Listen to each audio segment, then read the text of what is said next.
You'll forgive a first-time filmmaker for feeling overwhelmed being here to premiere his film. So what's going on? You guys having some beers? Yeah, having a few, doing some writing. Hey, Emma, can I call you Emma? Absolutely, Gus. Hey, Emma, I just, shit,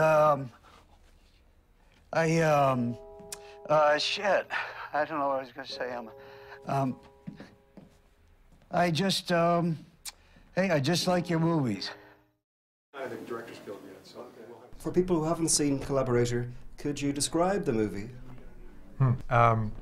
It's very hard to describe or synopsize the film in a nutshell, but it is really the story of a man who is in a career and life crisis, who comes home to visit his mother, his ailing, elderly mother, and ends up being confronted by his longtime neighbor, a man of middle-aged who has never left home, still living at home with his mother. And the two of them are locked together for the rest of the film and explore each other's differences and worldviews. And what was it that appealed to you about that scenario? I've been interested very much in, originally I'm fascinated by the concept of worldviews, how people see the world from a point of view of culture, propaganda, media, formal education, so forth and so on, and how that shapes their views of the world. Why would someone support this ideology over another? Why would someone think invading Iraq is a good idea and others would say it's a crime? How do we form our opinions about those sort of things?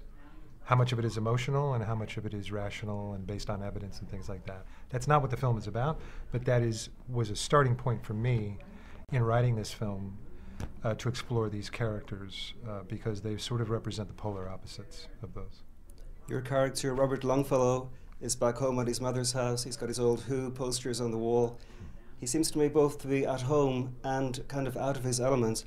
Do you think all adults, when they go back to the home of their youth, are a little bit kind of thrown?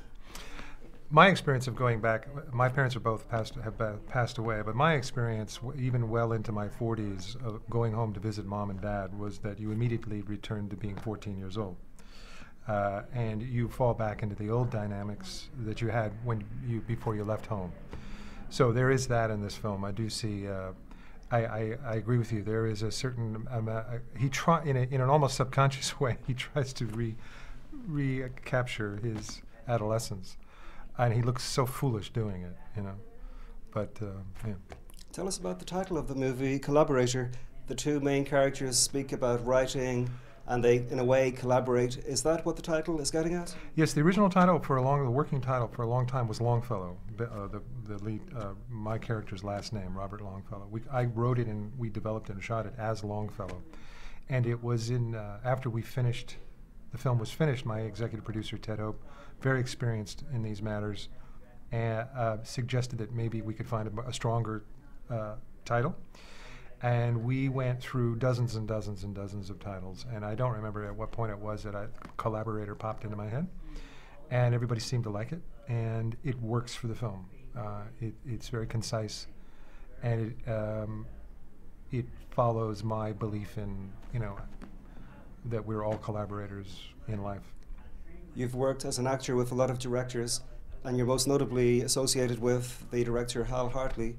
Did you take anything from him or other directors you've worked under into your own first film as director? Yeah, I think my influences, it's very hard to pinpoint exactly what they are. I think most of it works on a sort of subconscious level. Any influences that any person has, anyone when we create, I think we're influenced by a lot of things, and it's hard to pin it down. But I can say, as far as Hal is concerned, the one thing about Hal that stuck with me, I did a total of 6 films with him. A couple of them were shorts, but was precision is the word that I think of when I think of Hal Hartley. And I learned a lot about precision and preparation from Hal. And I also learned a lot about what is necessary and what is extraneous in filmmaking and acting and everything. Other directors like Jane Campion, who I worked with, she works on a much more, I think, subconscious level, and much harder to articulate how it is she works. But I was very much touched by her willingness to go farther than you think you need to go, and that rubbed off on me, for sure. And after directing your first film, are you ready for a second bite of the directing cherry? I feel so lucky to have to get a film made. I love the experience. It was traumatizing and very difficult, but I of course come away with it loving it and feeling very fortunate. And how it happens again, I don't know, but yes, I would love to take it on again. Absolutely.